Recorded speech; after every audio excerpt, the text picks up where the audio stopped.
Assalamualaikum warahmatullahi wabarakatuh. Selamat pagi anak-anakku semuanya. Bagaimana kabar kalian hari ini? Semoga kalian semua selalu dalam keadaan sehat ya. Nah, pada pembelajaran hari ini kembali lagi kita akan belajar mata pelajaran tematik. Tema 1, pertumbuhan dan perkembangan makhluk hidup. Subtema 1, ciri-ciri makhluk hidup. Tema 1, pertumbuhan dan perkembangan makhluk hidup. Subtema 1, ciri-ciri makhluk hidup. Muatan pelajaran matematika KD 3.1 dengan materi mengenal bilangan ribuan. Langsung saja untuk yang pertama, materinya yaitu bilangan ribuan. Bilangan ribuan terdiri dari 4 angka. Angka pertama menempati tempat ribuan. Angka kedua menempati tempat ratusan, angka ketiga menempati tempat puluhan, dan angka yang keempat menempati tempat satuan. Nilai tempat bilangan. Di sini contohnya ada angka 1, 2, 5, 0. Nah, ini angka 1 menempati nilai ribuan. Angka 2 menempati tempat bilangan ratusan. Angka 5 menempati puluhan, dan angka 0 menempati satuan. Jadi jika dibaca yaitu 1250. Materi selanjutnya yaitu membaca nama lambang bilangan ribuan. Nah, ini di sini ada angka 1.000, jadi dibacanya 1000. Yang kedua ada 1.250, dibaca 1250. Yang ketiga ada angka 2.500, dibaca 2500. Agar lebih mudah membaca bilangan, kamu juga dapat menggunakan aturan nilai tempat. Contohnya 1250. Nah, tabel nilai tempat 1250 ditunjukkan seperti berikut ini. Nah, di sini ada 1 letaknya di ribuan, 2 di ratusan, 5 di puluhan, dan 0 di satuan. Angka 1 berada pada tempat ribuan sehingga bernilai 1000. Ini nilainya 1000. Kemudian angka 2 berada pada tempat ratusan sehingga bernilai 200.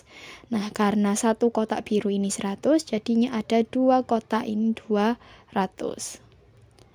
Yang ketiga, angka 5 berada pada tempat puluhan sehingga bernilai 50.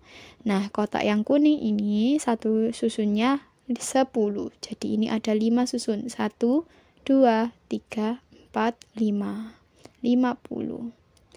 Dan yang terakhir, angka 0 berada pada tempat satuan sehingga bernilai 0 atau tidak ada nilainya.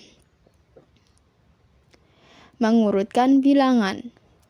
Nah, di sini ada beberapa bilangan ribuan. Yang pertama ada 5250, 3250, 1250, 2250, dan 4250.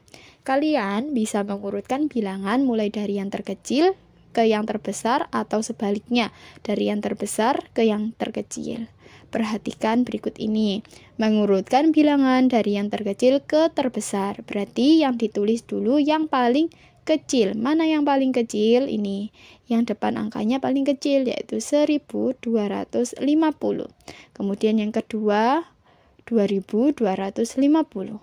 Yang ketiga 3250. Yang keempat 4250. Dan yang terakhir 5250. Ini jika diurutkan dari yang terkecil ke yang terbesar. Kalau sebaliknya, mengurutkan bilangan dari yang terbesar ke yang terkecil, kita tinggal lihat angka yang depan yang paling besar. Jika ada angka yang sama, lihat angka ratusannya. Begitu seterusnya. Nah, ini untuk dari bilangan yang terbesar ke yang terkecil yang pertama, yaitu ada 5250. Yang kedua, 4250. Yang ketiga 3250, dan yang keempat 2250, dan yang terakhir 1250. Ini adalah urutan dari yang besar sampai yang kecil.